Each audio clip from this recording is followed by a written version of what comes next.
Hello everyone, I am Khushbu Tak and welcome to all of you आपका अपना channel शिक्षा mission. तो अभी तक अपन ने देखा था परिमेय संख्याओं के बारे में, अपरिमेय संख्याओं के बारे में, प्रश्नावली 1.1 और प्रश्नावली 1.2। अब आज स्टार्ट करेंगे अपन अपरिमेय संख्याओं के बारे में डिटेल स्टडी। तो उसको पढ़ने से पहले जिन भी बच्चों ने प्रीवियस लेक्चर नहीं देखा है वो शिक्षा मिशन की प्लेलिस्ट में जाके चेक कर सकते हैं, वहाँ पे आपको प्रीवियस लेक्चर मिल जाएंगे। अगर आप प्रीवियस लेक्चर को देख के इस लेक्चर पे आओगे तो आपको ये अच्छे से समझ में आएगा। अब आज स्टार्ट करते हैं अपन सबसे पहले दशमलव प्रसार।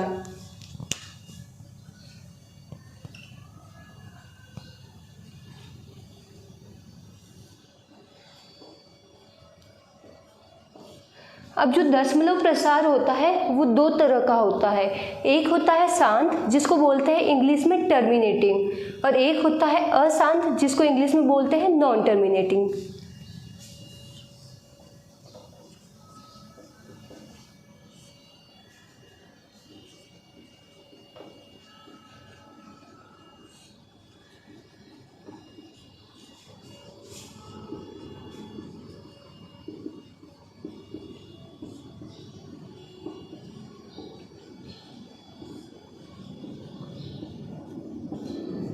अब शांत दशमलव प्रसार क्या होता है? जिन संख्याओं में भाग देने पर अंत में अपन को शेषफल शून्य मिलता है तो उस तरह का दशमलव प्रसार होता है अपना शांत दशमलव प्रसार। जैसे एक एग्जाम्पल लेते हैं अपन 1/2। तो जब अपन 1 में 2 का भाग देंगे तो यहाँ पे अपन को मिलेगा 0.5। जब अपन को 0.5 मिलता है तो उस टाइम अपना जो शेषफल होता है वो अपन को शून्य मिलता है। तो इस तरीके के दशमलव प्रसार होते हैं वो होते हैं शांत दशमलव प्रसार। एक और ले लिया 25/100। अब जब मैं 25 में 100 का भाग दूंगी तो मेरे को यहाँ पे दशमलव प्रसार मिलेगा 0.25। तो यहाँ पे 0.25 टाइम्स बाद इसका जो शेषफल है वो शेषफल 0 मिल जाएगा। तो इस तरीके के प्रसार हुए अपने शांत दशमलव प्रसार, क्योंकि इसमें शेषफल की वैल्यू शून्य प्राप्त होती है। एक होता है अशांत दशमलव प्रसार, इसमें अपन को शेषफल होता है वो कभी भी शून्य नहीं मिलता है, या फिर तो एक नंबर का रिपीटेशन चलता रहेगा या कोई एक पैटर्न चलता रहेगा। देखते हैं।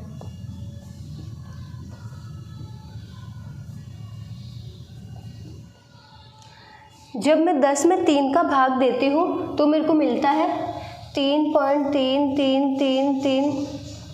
अब ये इनफाइनाइट टाइम तक मेरे को 3 मिलता ही रहेगा, तो इसको मैं ऐसे लिखते हैं 3.3 की बार। यहाँ पे बार अपन को रिप्रेजेंट कर रहा है कि 3 का रिपीटेशन इनफाइनाइट टाइम तक होता रहा है। तो इस तरीके के दशमलव प्रसार को बोलते हैं अशांत दशमलव प्रसार। और यहाँ पे एक अंक की आवृत्ति हो रही है तो इसको बोलते हैं आवृत्ति।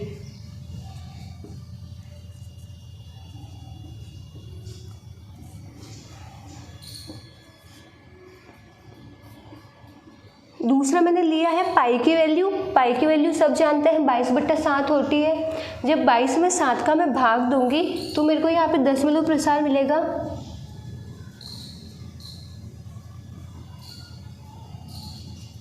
यहाँ पर मैंने 10 अंकों तक का दशमलव प्रसार लिखा है, पर ये जो पैटर्न है ये पैटर्न अपन को वापस रिपीट नहीं होगा, ये पैटर्न मेरे को वापस नहीं मिलेगा। यहाँ पे तो क्या था, जो ये 3 है 3 वापस रिपीट हो रहे थे, तो यहाँ पे लिखा मैंने आवर्ती, क्योंकि यहाँ पे 3 का रिपीटेशन हो रहा था। इस तरीके के जो दशमलव प्रसार है उसमें क्या होती है, आवृत्ति नहीं होती है, एक अपन को फिक्स पैटर्न नहीं मिलता है, और यहाँ पे शेषफल भी 0 नहीं मिलता है। तो इस तरीके के प्रसार होता है अशांत और अनावर्ती।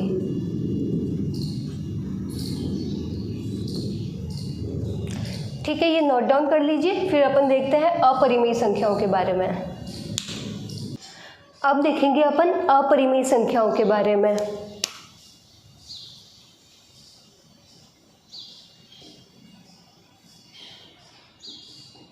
अपरिमेय संख्याओं को इंग्लिश में बोलते हैं इर्रेशनल नंबर।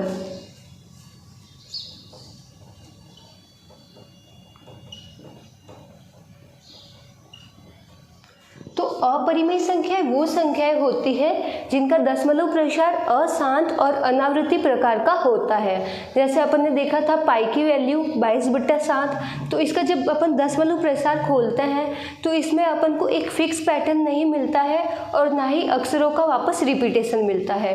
तो इस तरह के प्रसार को अपन बोलते हैं अशांत और अनावृत्ति प्रकार का प्रसार। एक और पैटर्न देख सकते हैं अपन, जैसे 1.01 001 0001, इसको अगर मैं इनफाइनाइट टाइम तक लिखती रहूँगी तो यहाँ पे ज़ीरो की रिपीटेशन है एक बार, यहाँ पे है 2 बार, यहाँ पे है 3 बार, तो इसका जो रिपीटेशन है वो बढ़ता ही रहेगा।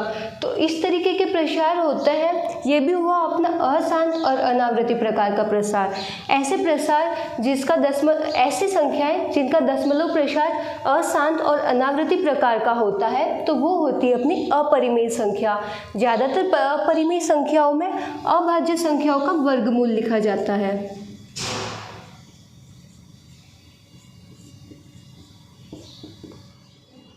जैसे 2 है अपनी अभाज्य संख्या, 2 में से स्वयं का भाग जाता है और उसके अतिरिक्त 1 का भाग जाता है, तो ये हो गई अपनी अपरिमेय संख्या।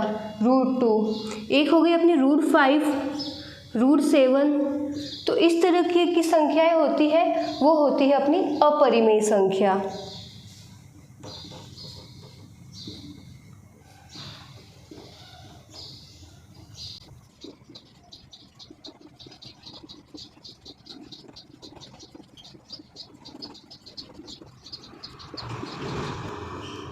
जिन संख्याओं का दशमलव प्रसार अशांत और अनावृत्ति प्रकार का होता है तथा जिन्हें p/q के रूप में नहीं लिखा जाता तो वो संख्याएं होती है अपनी अपरिमेय संख्या। परिमेय संख्याओं में अपन ने देखा था जिनको p/q की फॉर्म में लिख सकते हैं, तो अपरिमेय संख्या वो होगी जिनको p/q की फॉर्म में भी नहीं लिख पाएंगे और जिनका दशमलव प्रसार होता है अशांत और अनावृत्ति प्रकार का होता है। नोट डाउन कर लीजिए। नेक्स्ट क्वेश्चन है, बुक का √3 एक अपरिमेय संख्या है। तो यहाँ पे अपन को प्रूफ करना है √3 है वो है हमारी अपरिमेय संख्या। तो स्टार्ट करते हैं।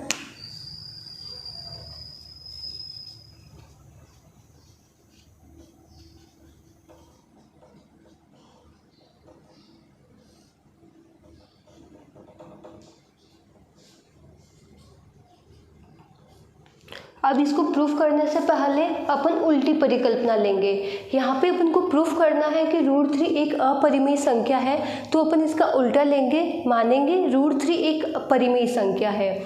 अब अगर √3 परिमेय संख्या होगी तो उसको अपन p/q की फॉर्म में भी लिखेंगे और वहाँ पे q की वैल्यू 0 नहीं होगी। और एक और कंडीशन है कि p और q का HCF 1 होगा, मतलब p और q का कोई भी उभयनिष्ठ गुणनखंड अपन को प्राप्त नहीं होगा।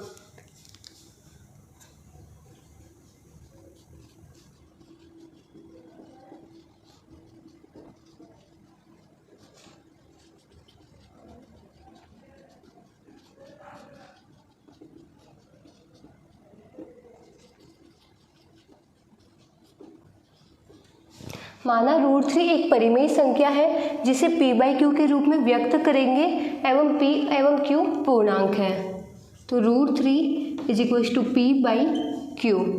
अब अपन क्रॉस मल्टीप्लाई करेंगे तो अपन को मिलेगा p = √3q। अब दोनों साइड अपन वर्ग कर लेंगे तो मिलेगा अपन को p² √3 का वर्ग होएगा 3q²। अब ये यहाँ पे 3 मल्टीप्लाई में है। अब अपन इस 3 को p² के नीचे शिफ्ट कर देंगे तो अपन को मिलेगा q² = p²/3। जब ये 3 इधर आएगा तो यहाँ पे ये मल्टीप्लाई में है और जब ये इधर आएगा तो ये डिवाइड में हो जाएगा, तो अपन को मिलता है q² = p²/3। अब इस इक्वेशन से अपन देखते हैं कि जो p² है वो 3 से विभाजित हो रहा है। यह p²/3 मतलब p² की वैल्यू है वो 3 से विभाजित है। अगर p² 3 से विभाजित है तो जो p है वो भी 3 से विभाजित होगा। एक एग्जाम्पल दे के देखते हैं। जैसे p² लिया मैंने 81, p² = 81 81, तो p मिलेगा मेरे को यहाँ पे 9। अब देखते हैं अपन 81 है वो 3 से विभाजित होता है। 81 में 3 का भाग जाता है 27 बार। और जो p है वो है अपना 9 में भी 3 का भाग जाता है, वो जाता है 3 बार। तो p स्क्वायर अगर 3 से विभाजित हो रहा है तो p है वो भी 3 से विभाजित होगा।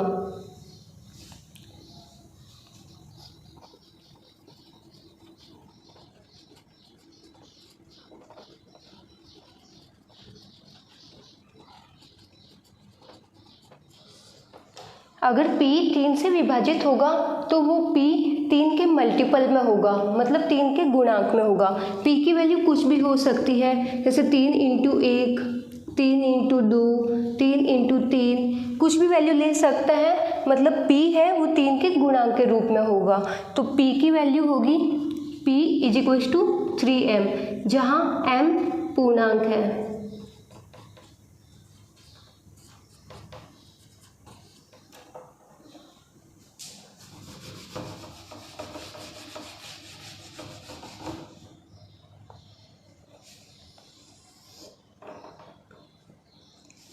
अब p की वैल्यू अपन इक्वेशन 1 में रखेंगे।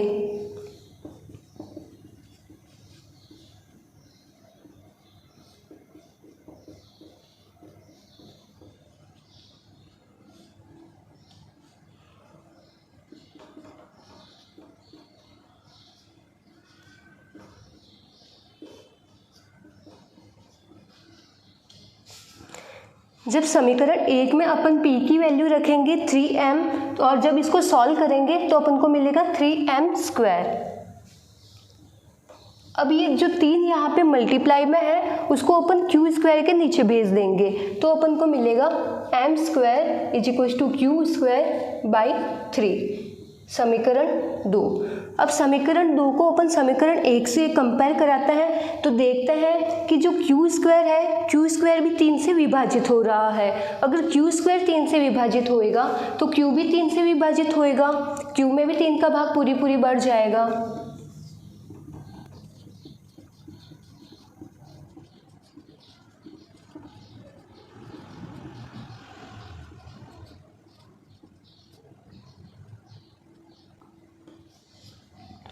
अब समीकरण 1 और समीकरण 2 से अपन देखते हैं p है वो भी 3 से विभाजित हो रहा है और जो q है वो भी 3 से विभाजित हो रहा है। तो p और q के अपन को एक उभयनिष्ठ गुणनखंड मिल गया जो कि है 3। और अपन ने देखा था परिमेय संख्याएं वो संख्याएं होती है जिनका HCF 1 होता है, मतलब उनका उभयनिष्ठ गुणनखंड सिर्फ 1 होता है, 1 के अलावा उनका कोई भी उभयनिष्ठ गुणनखंड नहीं होता।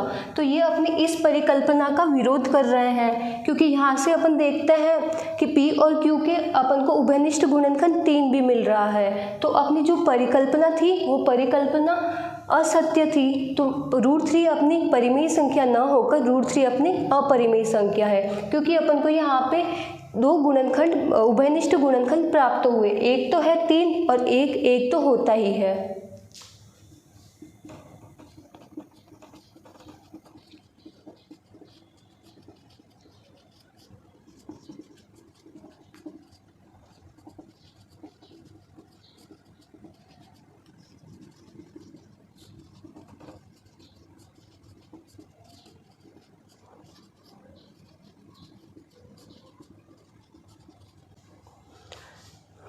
अतः p व q का उभयनिष्ठ गुणनखंड 3 प्राप्त होता है, जो कि परिमेय संख्या की परिकल्पना को असत्य करता है। अतः √3 एक अपरिमेय संख्या है।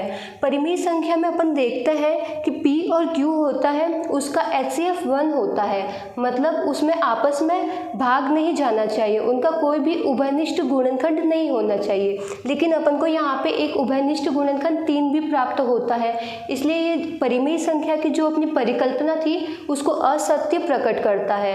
अगर संख्या परिमेय संख्या नहीं है तो वह संख्या अपरिमेय संख्या है। जिसको नोट डाउन करना है नोट डाउन कर लीजिए। नेक्स्ट क्वेश्चन है अपना, दर्शाइए कि 5 माइनस √3 एक अपरिमेय संख्या है। तो यहाँ पे अपन को प्रूफ करना है 5 माइनस √3 एक अपरिमेय संख्या है।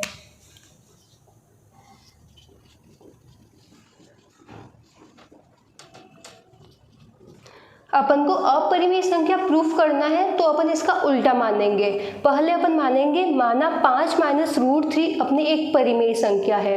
अगर 5 माइनस रूट 3 परिमेय संख्या होगी तो इसको अपन p बाई क्यू की फॉर्म में लिखेंगे, जहाँ पे p और q होंगे अपने पूर्णांक।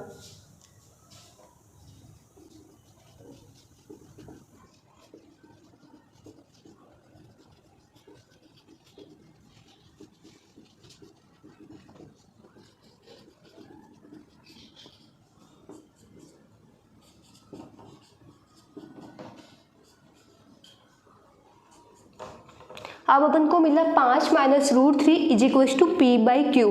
अब मैं p बाई क्यू को इधर ले आऊँगी और रूट 3 को उधर शिफ्ट करूँगी।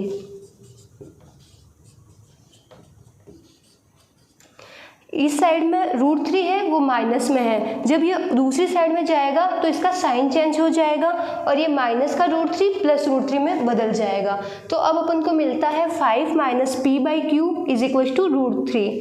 अपन ने देखा p और q अपने हैं पूर्णांक, और पूर्णांक को जब पूर्णांक से डिवाइड करते हैं तो वापस अपन को पूर्णांक मिलता है, और 5 है, 5 भी है अपना पूर्णांक। तो ये पूरी संख्या 5 माइनस पी बाई क्यू अपन को मिलती है पूर्णांक, और पूर्णांक होती है अपनी परिमेय संख्या। तो यहाँ से अपन को मिलता है 5 माइनस पी बाई क्यू अपनी है परिमेय संख्या।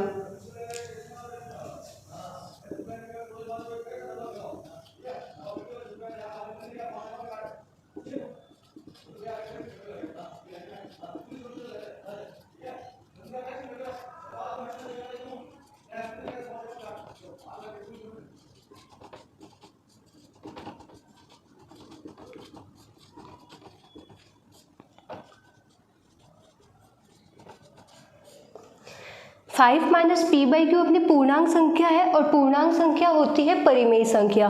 तो ये हुई अपनी परिमेय संख्या। इस इक्वेशन और ये इक्वेशन दोनों आपस में बराबर है, तो यहाँ से अपन देखेंगे कि रूट 3 है, रूट 3 भी अपन को परिमेय संख्या प्राप्त होती है, जबकि अपन जानते हैं रूट 3 है वो है हमारी अपरिमेय संख्या।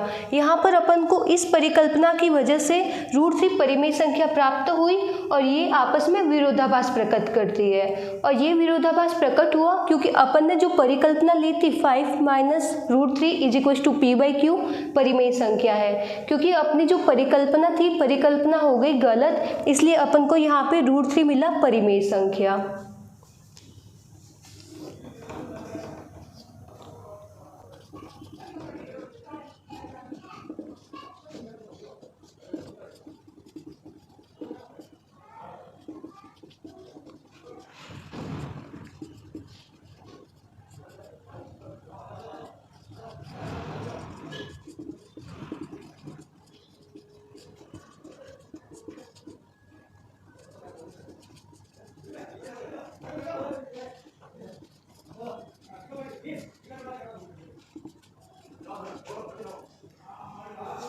Five minus p by q परिमेय संख्या है, जिससे रूट 3 भी परिमेय संख्या प्राप्त होगी, क्योंकि अपन ने देखा है यहाँ पे दोनों इक्वेशन सेम है। अगर ये परिमेय संख्या है तो ये भी परिमेय संख्या है, और रूट 3 है अपनी अपरिमेय संख्या। तो यहाँ पे आ गया दोनों में विरोधाभास, और ये विरोधाभास आया क्योंकि अपन ने जो परिकल्पना ली थी वो ली थी अपन ने गलत परिकल्पना की वजह से अपन को रूट 3 परिमेय संख्या प्राप्त होती है, जो कि गलत है। अतः 5 माइनस रूट 3 परिमेय संख्या न होकर 5 माइनस रूट 3 अपरिमेय संख्या प्राप्त होती है। जिसको नोट डाउन करना है नोट डाउन कर लीजिए। नेक्स्ट है दर्शाइए 3 रूट 2 एक अपरिमेय संख्या है। तो यहाँ पे अपन को प्रूफ करना है 3 रूट 2 है वो है हमारी एक अपरिमेय संख्या। तो स्टार्ट करते हैं।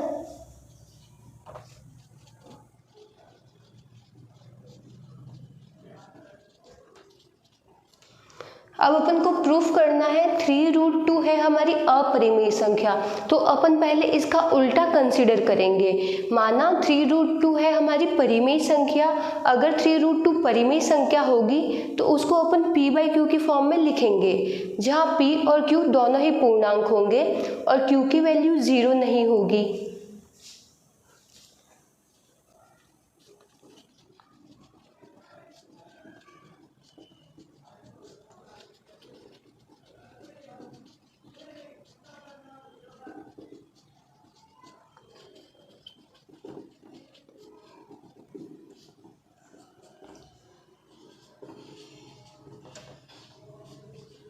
तो अपन को इक्वेशन मिली 3√2 इज इक्वल्स टू p/q। अब मैं यहाँ पे √2 को सेपरेट कर दूंगी, इसके मल्टीपल में है 3, तो मैं इस 3 को उस साइड में भेजूंगी, तो अगर ये यहाँ पे गुणे में है तो इधर जाएगा, तो ये भाग में आ जाएगा।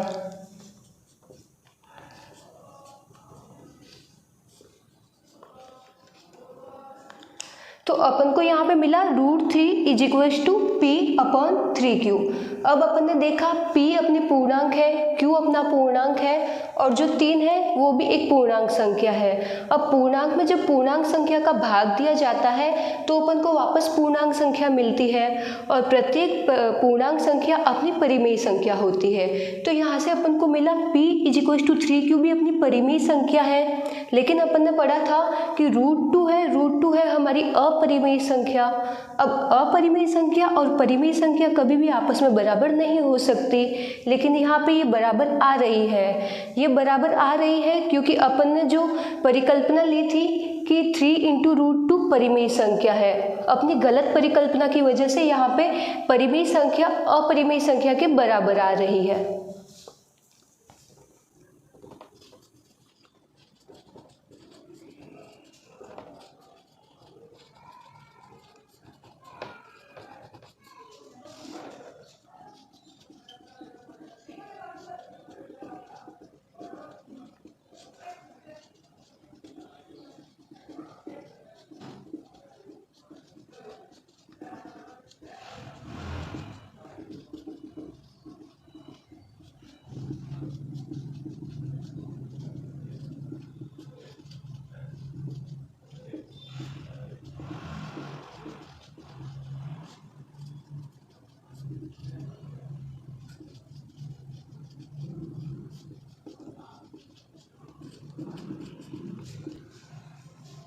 p/3q परिमेय संख्या है, जिससे √2 भी परिमेय संख्या होगी। अब देखते हैं, एक इक्वेशन अगर बराबर है तो अगर ये परिमेय संख्या है तो ये भी परिमेय संख्या होगी, इक्वेशन अगर दोनों बराबर है। पर अपन जानते हैं कि √2 है वो है हमारी अपरिमेय संख्या। अपरिमेय संख्या और परिमेय संख्या कभी भी आपस में बराबर नहीं हो सकती, और ये बराबर अपनी गलत परिकल्पना की वजह से आया है। अतः 3√2 परिमेय संख्या न होकर अपरिमेय संख्या प्राप्त होती है। जिसको नोट डाउन करना है, नोट डाउन कर लीजिए।